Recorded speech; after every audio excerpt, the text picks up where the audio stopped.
자, 이번 시간은 취업 원포인트 레슨 시간입니다. 네. 우리 취준생 여러분들 얼마나 불안하십니까? 맞아요. 내가 궁금한 게 뭘까 도대체? 자기소개서는 또 어떻게 써야 되지? 이 기업은 도대체 어떤 점들이 있을까? 예, 그런 점들 이번 취업 원포인트 레슨 시간에서 저희들이 깔끔하게 도와드리겠습니다. 네, 취업 원포인트 레슨 오늘도 여러분의 고민, 열과 성을 다해서 해결해 드릴 텐데요. 고민 해결사 두 분 소개해 드리겠습니다.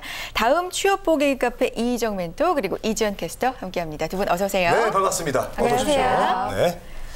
자, 우리 취준생 여러분들 어디다가 물어봐야 될지 정말 고민 많으셨죠? 네. 자, 취업 원포인트 레슨에서는 다음에 취업 뽀개기 카페창을 열어놓고 취준생 여러분들의 고민을 받고 있습니다. 네, 다음에 취업 보기 카페 들어오셔서요. 왼쪽을 보시면요. 취업 Q&A라고 보이실 거예요. 이곳에 궁금한 점, 또 고민거리 올려주시면 우리 고민 해결사분들 읽어보시고 그에 맞는 해결 방안과 정보 아주 자세하게, 성실하게, 꼼꼼하게 제시해 주실 겁니다. 네. 자, 이번 한 주 동안에는 또 어떤 분이 어떤 고민들 올려주셨을지 궁금해지는데요. 궁금합니다. 네, 소개해 주세요. 네, 152만 취업 준비생들의 공간이죠. 다음에 취업 뽀개기와 함께하고 있습니다. 저는 현재 이 카페 안에 들어와 있는데요. 취업 원포인트 레슨에 올려주신 고민들도 한 주간 엄청 많았습니다. 그 가운데 한 개 소식을 골라봤는데요. 이 제목이 빠른 89년생 여자 취업 이런 제목입니다. 내용 살펴볼 텐데요. 이분 말씀드린 대로 89년생, 빠른 89년생의 07학번 여자분이세요. 이 공무원 준비하다 실패하셨고 약 3개월째 취업을 준비 중에 계신데 스펙을 보니까 수도권 사립대학교 4년제, 학점 평균은 3.5점, 토익 스피킹 레벨이 6고요. 대외활동 2개, 그리고 봉사활동 경험이 6개월 갖고 계세요. 이 밖에도 뭐 외식업체 매장관리 쪽에 관심이 많으셔서 조리 자격증이 3개나 갖고 계시고요. 또 바리스타 자격증에 CS 리더스 관리사도 자격증 갖고 계시고요. 모스 자격증까지 갖고 계신다고 합니다. 그런데 취업에 늦게 좀 뛰어들면서 토익도 하고 대외활동도 하다 보니까 어린 친구들이 있어서 뭐 주눅이 들었다 이렇게 넣어주셨는데 네. 이분 생각에는 이 빠른 89년생이긴 하지만 어쨌든 07학번 27살 여자라고 말씀하시면서 이 취업 마지노선에 와 있는 것 같다라고 써주셨는데 사실 30대 구직자들이 보면 헐 하실 것 같아요, 정말. 맞습니다. 네. 정말 그래요. 요즘은 30대 구직자분들도 상당히 많잖아요. 네. 30대에도 생애 최초 구직을 아직도 못하신 분들, 입사를 못하신 분들 상당히 많은데 요즘 뭐 빠른 늦은 그런 거 없는데요, 사실. 예. 정말 구체적으로 89년생도 아니고 빠른 89년생 이렇게 89년생. 적어주셨어요. 예. 나이로 따지면 어쨌든 89년생이시니까 26살이고요. 네, 그래요. 공무원 준비하시다가 실패하고 3개월째 취업 준비를 하고 계시는데 네. 근데 정말 부지런하게 사신 것 같아요. 외식업체 매장 관리 관심 많으신데 그에 맞는 자격증이 일단 많으신 것 같습니다. 조리 자격증, 뭐 바리스타, CS 리더스 이런 것들 훌륭하시지 않나요? 그러게요. 그쵸? 정말 바지런하게 사셨네요. 아주 부지런하게. 빠른 8군데. 예, 26살인데. 반성하게 되네요. 열심히 사셨어요. 희망하는 기업이 이제 대기업, 중견기업, 영업직이나 영업관리, 또 매장관리를 네. 희망하는데요. 이 정도 스펙과 이런 자격증 정도면은 뭐 어지간한 곳은 다 붙을 것 그러게요. 같은데 대기업 몇 군데 일단 서류부터 좀 탈락을 하셨나 봐요. 이렇게 몇 번. 힘든가요? 맞아요. 그러다 보니까 이분이 혹시 나의 탈락의 원인이 나이 있는 게 아닌가 혼자 이렇게 생각하고 계신 것 같은데 이분의 결국 질문은 올해 안에 기업이나 직무를 가리지 않고 닥치는 대로 이 박봉이라도 좀 지원해둔 거 아니냐 이렇게 질문을 올려주셨어요. 네. 여자 나이 26, 27 정말 이분의 고민처럼 마지노선인가요? 근데 26하고 7, 1살 차이면 그거 큰 차이 있어요? 아니요, 큰 차이 없습니다. 없죠? 예. 예. 요즘에 올라오는 것들 보면요, 제목에 여자입니다, 뭐 26살입니다, 27살입니다 이런 질문 굉장히 많은데요. 아무래도 빠른 생이라는 거 사실 전혀 의미 없고요. 오히려 졸업할 때 되면은 나는 아직 한 살이 어리다라고 이제 강점으로 여기시는 분들도 좀 계세요. 시장 그래서 멘토님 혹시 빠른이세요? 아니요, 저는 매우 늦은입니다. 늦은? 매우 예, 늦은. 예, 네. 예. 그래서 저는 한 3일 차이로 한 살을 좀 먹었기 때문에 네, 아유. 저한테는 그래도 안타깝네요. 네, 좋은 강점도 있고요. 단점도 있는 것 같아요. 그래서 네. 보면은 아무래도 빠른 생이라고 강조를 하시는데요. 저희가 봤을 땐 26, 27 괜찮은 것 같아요. 기업에서 이제 나이를 문제 삼는 이유는요. 입사를 했을 때 아무래도 선임이 나보다 나이가 많았을 때 이제 후임이 나이가 많았을 때 일을 시키기가 좀 어려울 수가 있기 때문에 나이에 대한 부분에서 좀 염려를 하는 부분이 있는데요. 보시면요. 요즘에는 휴학도 많이 하시고요. 또 이제 재수도 하시고 그리고 또 이제 어학연수도 다녀오시고 하시다 보면요. 25, 넷도 넘어서 28, 이렇게 9, 이게 아까 말씀 주신 것처럼 30 늦깎이 취업 준비생도 있습니다. 네. 그렇기 때문에 나이에 대해서는요, 크게 부담 안 가지셔도 될 것 같아요. 너무 부담 가지시 마시고요.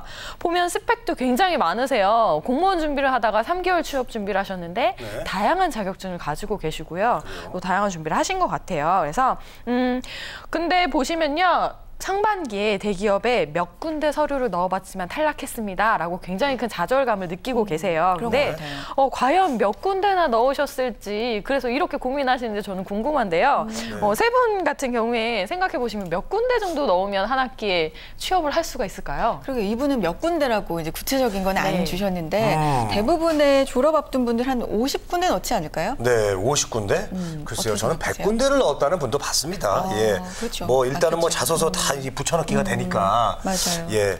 하도 여러 곳을 넣은 분들도 좀 계시긴 하거든요. 어때요? 네, 평균적으로 대기업을 들어가려면 네. 이제 100군데에서 150군데 정도까지 그러니까요. 지원을 그렇게 하고요. 한다니까요. 네. 네. 근데 서류가 통과되는 경우가 한 20% 정도밖에 안 돼서 서류가 통과되고 나면 또 인적성 검사, 면접 이렇게 해서 하나만 합격이 돼도 감사하기도 하고요. 5개 뭐 이렇게 되는 경우도 있고요. 아유, 감사합니다. 네. 그렇다고 또 오히려 또 잘하는 친구인 경우에는 뭐 10개 넣어서 10개 되기도 하겠죠. 그렇지만 그런 친구들이 많지는 않기 때문에 이 친구가 보면은 몇 군데라고 얘기하는 거 보면은 많이 넣지는 않은 것 같아요. 그래서 조금 더 많이 도전을 해보시면 좋을 것 같고요. 또 이제 외식업체 매장 관리에 관심이 많으신 만큼 관련된 활동을 많이 해주셨어요. 그래서 하반기를 준비하시면서는 좀 이제 자기소개서를 직무에 맞춰서 잘 작성해 주시고요. 그다음에 이제 어느 기업들에 지원할지 기업들을 좀 선별해 두시면 9월 채용이 시작됨과 함께 지원서를 많이 작성하고 제출해 보시면 꼭 성공 취업하시지 않을까라는 생각이 좀 들고 있습니다. 네, 맞아요. 사실 취업에 있어서 여자, 나이 이렇게 두 가지를 적어주셨는데 이 두 가지에 대한 오해가 많은 것 같아요. 취업과 관련한 괜한 얘기들을 흔들리지 마시고요. 좀 적극적으로 도전해 보시는 게 좋을 것 같고요. 멘토님 말씀해 주신 대로 원하는 기업을 잘 선정해서 그에 대한 맞춤 전략 세워보신다면 좀 더 쉽게 취업하실 수 있지 않을까라는 생각 듭니다. 다음 질문도 살펴볼 텐데요. 두 번째 질문은요. 이 파견직에 관한 질문입니다. 처음으로 골라보는 질문인데 이 파견직은 을 중에 을 이렇게 써주셨어요. 소속감도 없이 그냥 나가도 또 뽑으면 그만 이런 인식으로 쓰인다는데 정말 그런가요? 이런 경력이 인정받기 어려운가요? 이렇게 써주셨어요. 야, 제가 저 파견직 하니까 또 생각나네요, 홍선혜 씨. 왜요? 우리 저 남자분들은 군대에 있을 때 파견병이라는 게 있어요. 남의 내무반 가가지고 정말 눈치 많이 봅니다. 또 군대 얘기. 예. 어쨌든 그 파견은 사회 나와서나 마찬가지네요. 그럼요. 예. 이번 고민 정말 짠합니다. 을 중에 을 이렇게 네. 남겨주셨어요. 을 오브 을 정말 마음이 아픈데요. 요새 파견직에 대한 관심도 많고요. 채용 사이트 들어가면 파견직 뽑는다는 공고도 상당히 많거든요. 이런 고민 한 번쯤 짚어보면 좋을 것 같다는 생각 저도 했었는데 네. 파견직에 대한 오해, 편견 이런 것들도 좀 있죠. 어떤가요? 을 중에 을인가요? 그러게요. 네, 맞습니다. 그러나 업종이나 또 이제 직무에 따라 굉장히 다른 차이가 있는데 파견직이라는 것 자체의 어감상이어서 그런지 왠지 좀 부정적인 편견이 좀 많은 것 같습니다. 회사의 업종이나 규모에 따라서요, 이 파견직에 대한 이 현실도 굉장히 많은 차이가 있고요. 파견직이라고 해서 모두 낮은 처우를 받는 건 아닙니다. 다만 이제 아무래도 기존에 이제 회사의 직원들과 연봉에 조금 차이가 있거나 아니면 복지가 해당하지 않는 경우가 있기 때문에 그렇게 좀 오해를 받을 수 있는데요. 뭐 일부 회사에서는요, 직원과 동일하게 처우를 해주는 경우도 많이 있고요. 또 이제 합리적인 인원 군성을 위해서 아무래도 기업 자체가 규모가 커질 수가 없는 경우에는요, 본인 자체 회사에서 이렇게 인력을 소화하지 못하는 경우에 좀 파견직을 의뢰를 해서 업무를 좀 파견직으로 활용을 하시거나 이제 아니면 아웃소싱을 통해서 기업에서 이제 운영을 하는 경우가 있습니다. 그래서 그렇게 좀 혜택이 조금 다를 뿐이지 업무상 필요에 의해서 파견직을 선호하는 경우도 있고요. 또 말씀해 주신 것처럼 조금 약간 이직이 많거나 관리가 조금 어려운 경우에도 좀 파견직을 좀 선호하는 경우가 있는데요. 네. 기업에 따라서 다르기 때문에 모든 파견직이 그렇다라고 하는 거는 조금 어려울 것 같습니다. 네. 그래서 파견직이라는 부분이요, 이제 일이나 혹은 사람의 가치가 낮은 일이 아니라 프로젝트성으로 진행되기 때문에 아무래도 단기적으로 1년 혹은 3년 동안 필요한 게 아니라 한 1년 정도 같이 일을 했으면 좋겠다 하는 경우에 파견직을 좀 구성할 수도 있기 때문에요. 이제 외주의 성향으로 파견직이 있을 있을 수가 있다 정도로 좀 생각해 주시면 좋을 것 같습니다. 그리고 이제 아무래도요, 어떤 사람이든 그 일을 할 때 일을 잘하는 사람은 눈에 띄기 마련이거든요. 그렇죠. 파견직으로 들어왔다고 하더라도 굉장히 성실하고 열심히 하고 또 일을 잘하는 경우에는 정직원으로 이제 채용을 하는 경우도 있어요. 그러니까 본인의 노력 여하에 따라 많은 혜택을 받을 수 있지 않을까라는 생각이 듭니다. 네. 갑자기 그 노래가 생각나네요. 뭐요? 을 중에 최고. 모르세요, 그 노래? 내 거 중에 최고 아니에요, 그거? 그러니까 이 을 중에 을이라고 해서 그 노래가 갑자기 딱 생각이 나는데 사실 파견도 어디로 가느냐 또 중요한 그렇죠. 것 같아요. 아니 해외 파견은 좋잖아요. 그럴 수 있고요. 예. 진짜 큰 대기업에서 이 프로젝트를 계약해서 일한 적이 있거든요. 그래요? 근데 정말 저더러 이 회사에 아예 들어오는 게 어떻겠냐 이렇게 제의를 받은 적이 있어요. 그렇기 약간 때문에 지금 자랑 같은데요? 네, 제 자랑인데요. 네. 그렇기 때문에 어떤 일을 하느냐 또 어떻게 일을 하느냐 이런 것도 중요한 것 같습니다. 맞아요. 네, 그렇기 때문에 이제 평생 직장이 아니라 평생 직업이라고 하죠. 어떤 일을 하는지에 대한 고민도 가장 중요할 것 같습니다. 다른 소식도 또 고민도 살펴볼 텐데요. 네. 이번 고민은요, 초대졸 대학생께서 올려주셨어요. 고민 해결 부탁드려요 라고 올려주셨는데 내용을 살펴보면요. 이분이요, SSAT, 삼성의 SSAT 교재에 대한 좀 보내주셨어요. 인적성 검사 이 교재에 대한 고민인데요.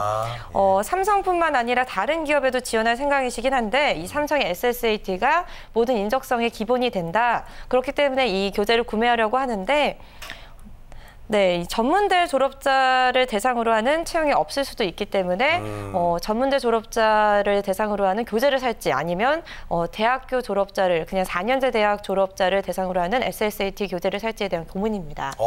그래요? 이게 그러니까 어떤 문제집을 살지 어떤 그러네요. 준비서를 살지 어떤 이거에 대한 참고서를 살지 고민인데 지금, 그렇죠. 초대졸 직무적성 검사 준비서를 이제 사시려고 하는데 네.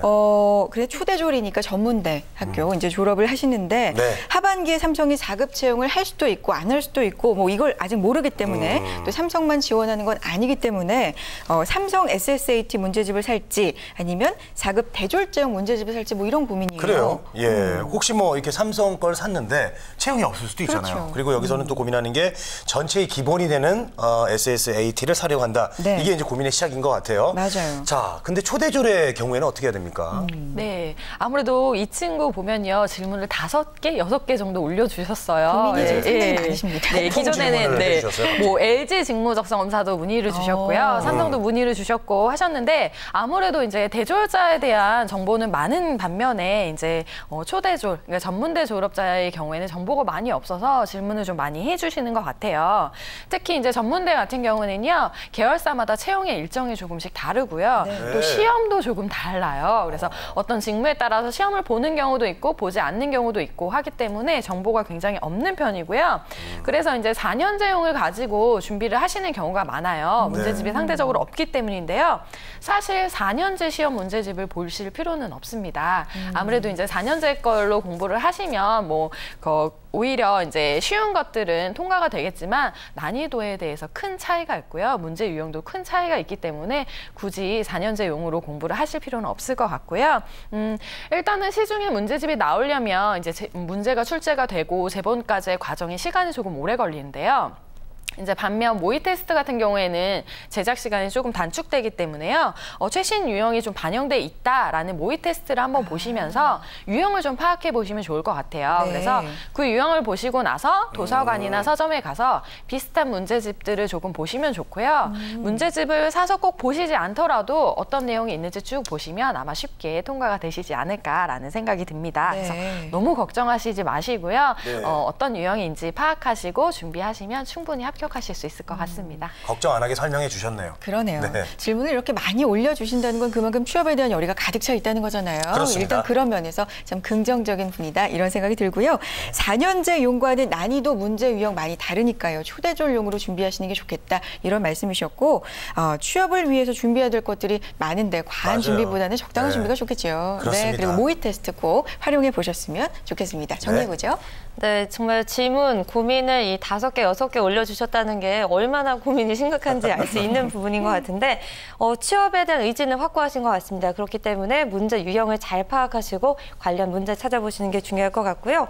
오늘도 이렇게 이희정 멘토님과 함께 이 구직자 여러분들의 고민들 풀어드렸는데요. 궁금하신 점 있으시다면요. 이 다음에 취업 보게기 카페에 올려주시면 이렇게 멘토님께서 잘 보시고 질문을 골라서 속 시원한 대답을 들려주실 겁니다. 참고하시고요. 좀 구체적으로 자세히 올려주시면 더 큰 도움 될 것 같습니다. 네, 고맙습니다. 네. 취업 원포인트 레슨 다음 주에도 여러분의 고민과 함께 하겠습니다. 네. 고민 있으시면 주저하지 마시고 올려주시기 바라겠고요. 그렇습니다. 자, 다음 주에도 이희정 멘토님 그리고 이지연 게스트 함께 하겠습니다. 두 분 고맙습니다. 오늘 두 분 고맙습니다. 예. 우리는 취업 준비생에게 힘이 되고 싶었고 그들이 든든한 사회의 일꾼이 되길 바랬습니다. 스펙보다는 진솔한 능력으로, 학벌보다는 뜨거운 열정으로, 성공 취업의 길라잡이로, 고용률 70% 달성의 그날까지 우리는 취준생의 버팀목이 되고 싶었습니다. 취업, 우리가 가장 잘하는 일이니까요. 성공 취업의 길이 시작됩니다. 취업정보센터.